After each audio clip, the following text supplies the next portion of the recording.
this video, I wanted to do some tough love, motivational content, because I feel like a lot of teachers in this space are too sensitive. A lot of people in the yoga world pride themselves on their sensitivity, but that sensitivity seems to be more as in easily triggered rather than highly attuned. And there's all this worry, accommodate all my sensitivities and problems and issues.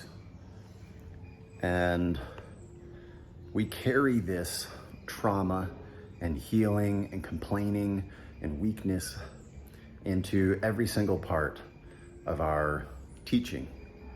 And then we celebrate this other weakness and tolerance of basically trauma bonding. And is that ultimately the best thing for your students? Is it? Because you're gonna have to decide at some point when you're done healing, when you're done identifying with your traumas, when you're done identifying with all the problems in your life, and let all that stuff go. At some point, you have to say you've got the strength inside of you to really build yourself up, to really become the best version of yourself. And for a lot of people, they just don't want to do that. They don't want to leave their trauma identity and their drama identity behind because they don't know anything else. That's the hardest part, right? And I'm not standing here like I'm perfect or I got this all sorted. I don't. But here's the thing. I've just recently, over these past few months in Sri Lanka, it has been hard AF. Past year and a half has been hard AF. But guess what? You still got to show up, right? Let me see if I can get that a little bit better for you guys. Yeah, it's hard. So what? Who cares? Stop looking for everything to be so comfortable. Stop looking for everything to be easy. Being in the flow doesn't mean that you don't have any issues in your life. It means you're in touch with your intuition.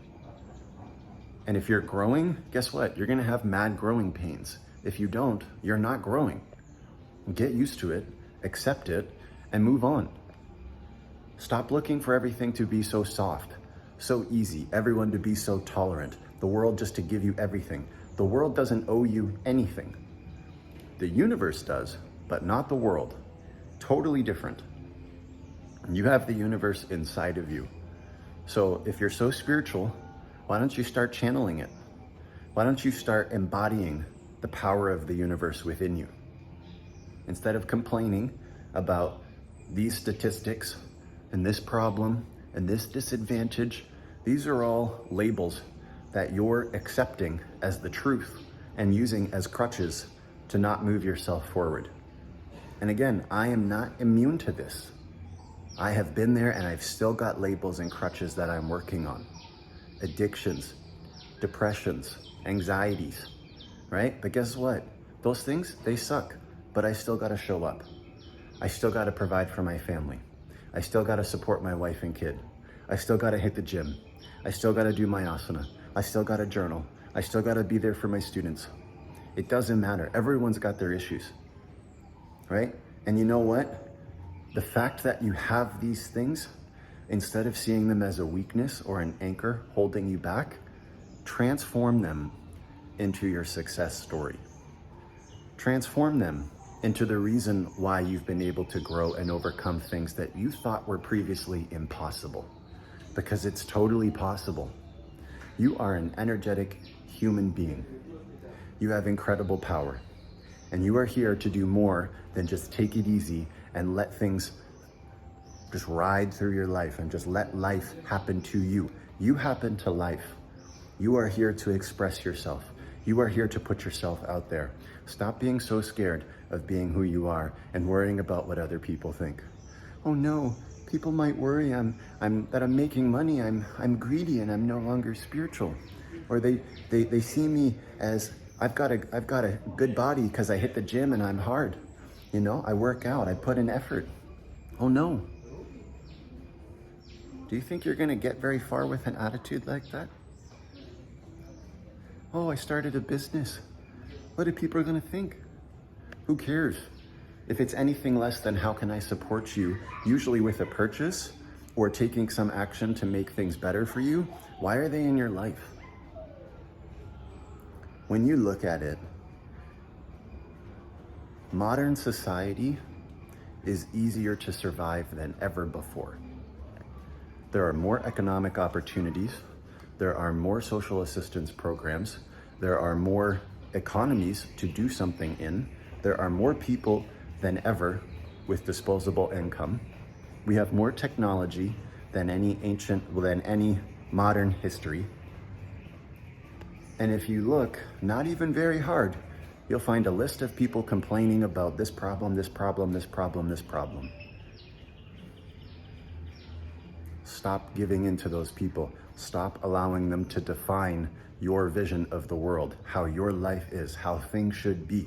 That is not. You are here to decide. That is why you have free will. So if you want to go look up statistics about how the 1% are screwing over the world, you'll find it. And if that's what you want to define as your worldview, that's what it's going to be like, and you'll be the one getting screwed over. If you want to find how there's more conflicts than ever, or rising food prices, or whatever, you'll find it.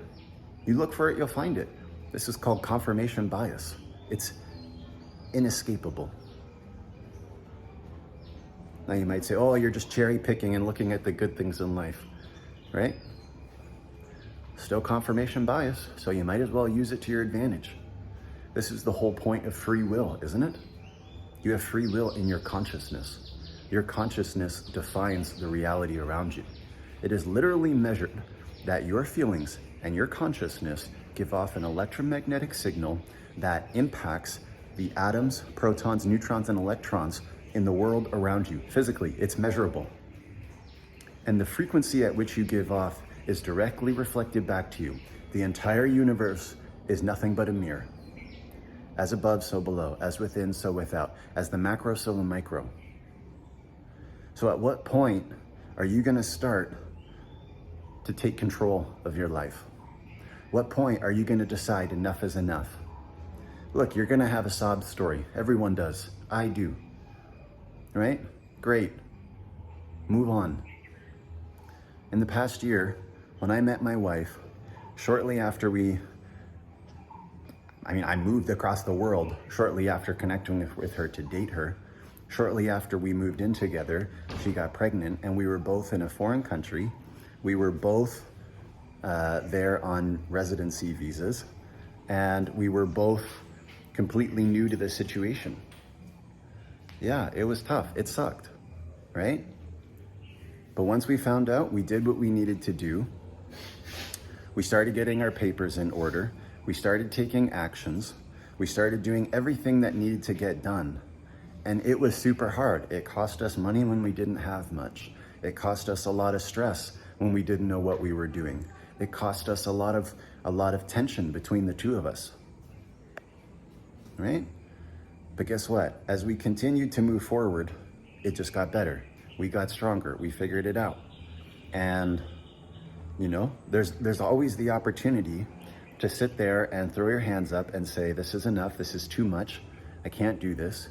But if that's the kind of mindset you're going to have, don't expect to make a very big impact on people, because to make an impact on people, you're going to have to go through a lot of challenging things.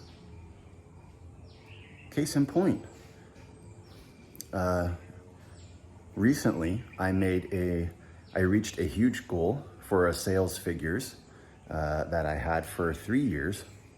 I finally reached it. 3 days after realizing that I reached it, I'm in the hospital with dengue. My wife's at home alone with our young son, and we were there doing our thing. I get back from the hospital, and a week later, my wife's got severe dengue. She's got all these crazy symptoms, and then she gets in the hospital. So now I'm taking care of my kid, trying to run our business, trying to support my students, trying to take care of my son, taking care of the house. We're in a foreign country. We're on a short visa. Our papers for Canada, we have to do all this extra stuff. what are you gonna do? You ultimately have to decide that you're gonna do the best that you can and you're gonna keep showing up, because if you don't, nothing else is going to happen. So it just comes down to what kind of decision do you want to make? Because there's nothing in the external world that hasn't already manifested internally. It's as simple as that. Life is a mirror, and it can be exactly what you project it to be. So stop projecting your doubts, your worries, your fears, your worst case scenarios, your problems, your statistics, right? Let those things go. Stop making those things your identity and start making your dreams, your visions, your goals, your success. You're helping people, you're making the world a better place. If you truly want those things, start projecting those and making them your normal day-to-day life. The sooner you do that, the sooner you'll see that the world is exactly a reflection of your internal state. Let me know what you think in the comments below.